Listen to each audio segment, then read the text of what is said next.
Israel ने लश्कर तैयबा को ban कर दिया, उस पर पाबंदी लगा दी। आज तक इजराइल ने नहीं लगाई थी पाबंदी, जबकि 26/11 में यहूदी भी मारे गए थे। अब जाके इजराइल ने बोला है कि नहीं, 26/11 आने वाला है, उसकी एनिवर्सरी के पहले पहले उन्होंने बैन कर दिया।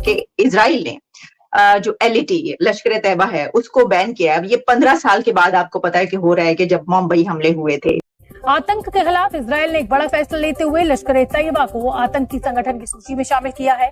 मुंबई हमले की 15वीं बरसी से 5 दिन पहले ये फैसला लिया गया।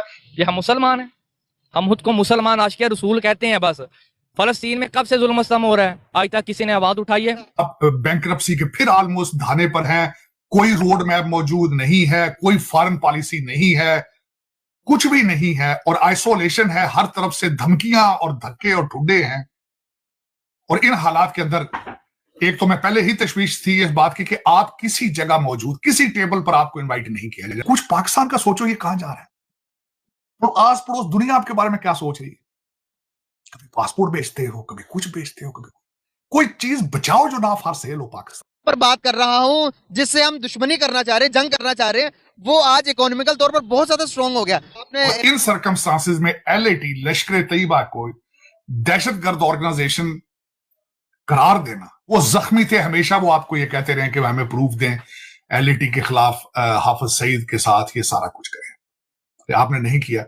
तो ये इससे भारत की फॉरेन पॉलिसी एक स्टेप फर्दर आपके खिलाफ जा चुकी। जय हिंद दोस्तों, इजराइल ने ऑफिशियली तौर पर लश्कर तैयबा को एक आतंकी संगठन मान लिया है। दोस्तों आपको मैं बता दूं कि लश्कर तैयबा एक पाकिस्तानी बेस्ड आतंकवादी जिहादी संगठन है। इसे भारत समेत कई देशों द्वारा एक टेररिस्ट ऑर्गेनाइजेशन के रूप में रिकॉग्नाइज्ड किया जाता है। लश्कर तैयबा एक UN रिकॉग्नाइज्ड टेररिस्ट ऑर्गेनाइजेशन है। दोस्तों लश्कर तैयबा ने ही भारत में 26/11 आतंकवादी हमला किया था, जिसमें कई भारतीय और यहूदी भी मारे गए थे। दोस्तों जो ये लश्कर तैयबा है, इसका फाउंडर हाफिज सईद आतंकवादी है, जिसे पाकिस्तान छिपा कर रखता है। दोस्तों हाफिज सईद का काफी दबदबा है पाकिस्तान में, और इसके जिहादी संगठन के काफी ज्यादा फॉलोअर्स भी हैं। दोस्तों न्यूज मीडियाज और अखबारों में ऐसा बताया जा रहा है कि इजराइल ने बिना भारत के रिक्वेस्ट किए बिना ही लश्कर तैयबा को एक आतंकी संगठन मान लिया है। दोस्तों सोशल मीडिया पर तो यह भी बोला जा रहा है कि इजराइल चाहती है कि भारत सरकार हमास को एक टेररिस्ट ग्रुप ऑफिशियली तौर पर डिक्लेयर कर दे, इसलिए उन्होंने बिना भारत के कहे ही लश्कर तैयबा को आतंकी संगठन मान लिया है।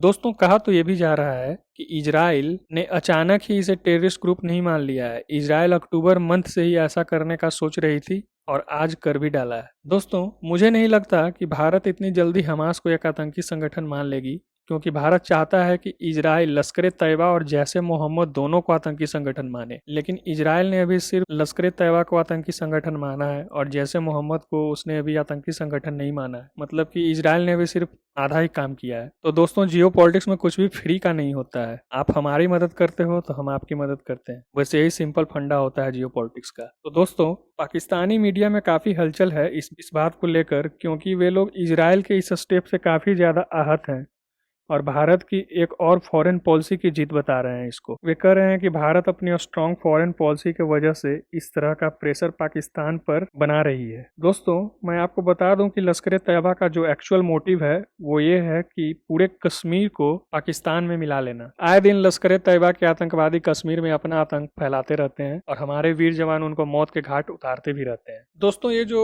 हाफिज सईद है ये सिर्फ आतंकवादी ही नहीं है, इसका पाकिस्तान के पॉलिटिक्स में भी काफी ज्यादा योगदान रहता है। मैंने पाक मीडिया का एक एनालिसिस देख रहा था, उसमें लोग ये बता रहे थे कि हाफिज सईद जो है वो वहाँ पे बहुत बड़ा बड़ा जिहादी रैली करता है और उस जिहादी रैलीज में पाकिस्तान से इतना ज्यादा भीड़ निकलता है कि उतना बड़ा भीड़ किसी भी पॉलिटिक्स रैली में नहीं निकलता है। दोस्तों मतलब कि आप समझ जाइए कि पाकिस्तान के लोगों की मानसिकता जो है उसमें सिर्फ जिहाद ही बढ़ा हुआ है और उसी का फायदा इस जैसे आतंकवादी लोग उठाते हैं। तो ठीक है दोस्तों, पाक मीडिया का क्या प्रतिक्रिया है इस पर, उसे जानने की कोशिश करते हैं।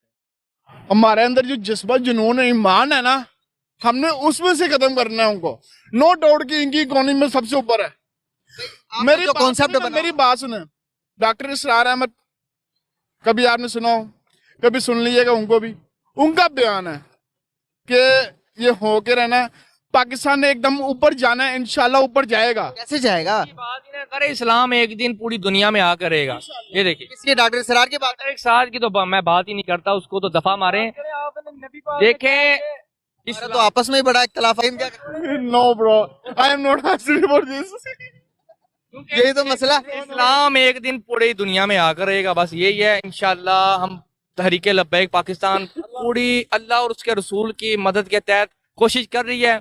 इंशाल्लाह इस्लाम पूरी दुनिया में आएगा। अच्छा, हाँ जी, देखिए हमें पैसे वगैरह ये दुनियादारी की कोई जरूरत नहीं है, हमें कुछ नहीं चाहिए, हमें सिर्फ निज़ाम मुस्तफ़ा चाहिए। जब निज़ाम इखलाक अच्छा करना पड़ेगा भाई, जब निज़ाम मुस्तफ़ा आ जाएगा ना, दूसरों को भी एक्सेप्ट करना पड़ेगा। दूसरों को एक्सेप्ट करते हैं। देखिए जब निज़ाम क्रिश्चियन दोनों के आपस में इख्तलाफात हैं, हमारे मजहबी आपस में बहुत सारे इख्तलाफात हैं। और मैं यहाँ पर बात कर रहा था एजुकेशन की, टेक्नोलॉजिकल एडवांसमेंट की बात कर रहा था, तो यहाँ पर मेरी बात से ये भाई एग्री भी कर रहे थे कि भाई एडवांसमेंट की तरफ जाना चाहिए, लेकिन ये भाई कहते कि साइंस से हमें बिल्कुल कोसों दूर रहना चाहिए, साइंस दज्जाल की तरफ लेके रहना चाहिए, सारा कोसों दूर तक नहीं, किसी हद तक रह के इस्तेमाल करना चाहिए। इजराइल ने जो एलईटी लश्कर तैयबा है उसको बैन किया। अब ये 15 साल के बाद आपको पता है कि हो रहा है कि जब मुंबई हमले हुए थे। इन सर्कमस्टांसेस में एलईटी लश्कर तैयबा को दहशतगर्द ऑर्गेनाइजेशन करार देना, वो जख्मी थे हमेशा, वो आपको ये कहते रहे कि हमें प्रूफ दें एलईटी के खिलाफ हाफिज सईद के साथ ये सारा कुछ करें, आपने नहीं किया। तो ये इससे भारत की फॉरेन पॉलिसी एक स्टेप फर्दर आपके खिलाफ जा चुकी और आपको मजीद दुनिया में एक्सप्लेन करना पड़ेगा कि लश्कर तैयबा क्या है, why you are in love with them, why you have created that thing, what is your stand in the world। तो मेरे ख्याल में ये आपकी पहले तो फॉरेन पॉलिसी मौजूद नहीं है, क्योंकि आपकी पॉलिसी वही होती है जहां से डॉलर मिल रहे होते हैं। एलईटी का जो देना है, अच्छा इस सारे सिलसिले के अंदर जो सारा कुछ हो रहा है दुनिया के अंदर, उसमें पाकिस्तान कहीं भी नहीं। पहले भी आप आइसोलेशन की एक एक्सट्रीम पर पहुंच चुके हैं। पहले भी आप डॉलर मिले तो डॉलर दें, चाइना वाले तो सी पैक के गीत शुरू कर देते हैं। आप डॉलर ना मिले आपको तो आप अमेरिका को गोले बेचते हैं, अमेरिका वो लेके तो देता है यूक्रेन को, आप उनके साथ डीलें करते हैं, आप उनके साथ लवी डबी होते हैं, आप आईएमएफ के पैकेजेस लेते हैं। तो आप डॉलर बेस आपकी फॉरेन पॉलिसी है। आपका कोई अगर देखा जाए 42% रिपोर्ट आई है आपकी महंगाई है जो वो बढ़ चुकी है। तो साजिद साहब ये सर इसमें एक पॉइंट मैं आपसे और डिस्कस करना चाहूंगी कि ये जो उन्होंने ये स्टेप उठाया इसमें, क्योंकि अब इसराइल खुद भी हमास ने दहशतगर्दी का हमला वहां पे एक उसी तरह का बॉर्डर से एंटर होके और उन्होंने वो वाला हमला किया, और इंडिया के साथ जो हुआ था वो भी बॉर्डर के जरिए। तो ये एक तरीके से वो है कि क्योंकि अब उनके ऊपर दहशतगर्दी का हमला हुआ है तो वो अब इसको ज्यादा बेहतर तरीके से समझ सकते हैं, और वो ये कह रहे हैं कि हम जो है वो ट्रिब्यूट भी उन्होंने पेश किया, तो इसको ऐसे देखना चाहिए। और इंडिया की इस सिलसिले में अब क्योंकि अब एनिवर्सरी है ये उसकी, 15 साल हो गए, तो अब उनको और भी ज्यादा कहने को मिल जाएगा।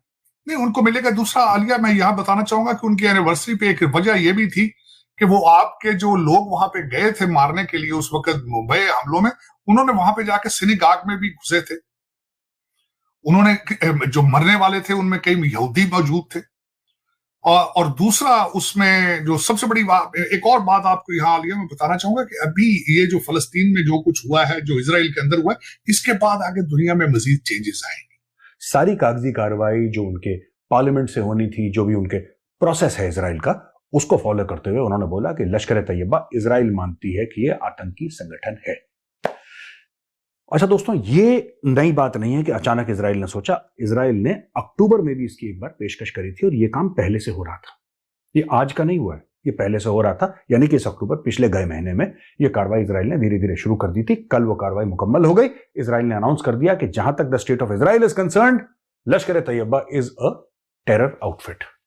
उन्होंने बोला है कि उन्होंने कई हिंदुस्तानी मारे और ये सब लंबा चौड़ा स्टेटमेंट था। अच्छा, काफी लोग सोशल मीडिया पर यह बोल रहे हैं कि साहब इजराइल ने इसलिए करा क्योंकि इंडिया ने भी हमास को रिकॉग्नाइज नहीं करा था एज अ टेरर आउटफिट, कि वो आतंकी संगठन है। इजराइल ये चाहता है कि भारत हमास को बैन कर दे, इसलिए इजराइल ने इसको बैन कर दिया। हो सकता है आप कह रहे हैं, ठीक ही कह रहे होंगे, क्योंकि देशों के बीच में ऐसा होता है कि भैया you scratch my back, I scratch yours. पर मुझे लगता है कि हमें ना अब ये जो आतंकवाद है, ये जिस तरीके की सूरत इख्तियार कर रहा है, जिस तरीके की सूरत ये पकड़ रहा है दोस्तों पूरी दुनिया में, सोचने वाली बात यह है कि अगर चाहे वो इजराइल हो, चाहे वो भारत हो, चाहे वो चाइना हो, चाहे अमेरिका हो, कोई भी देश हो, अगर सिर्फ ये कहता रहे ना कि यार मेरा फायदा इसमें है, मुझे ये करना है, मेरा फायदा इसमें है, फिर मैं ऐसा करूंगा, तो देखो ये जो गैप होते हैं ना दोस्तों, ये गैप है, इस गैप के बीच में आतंकी खेलते हैं। और हर एक आतंकवादी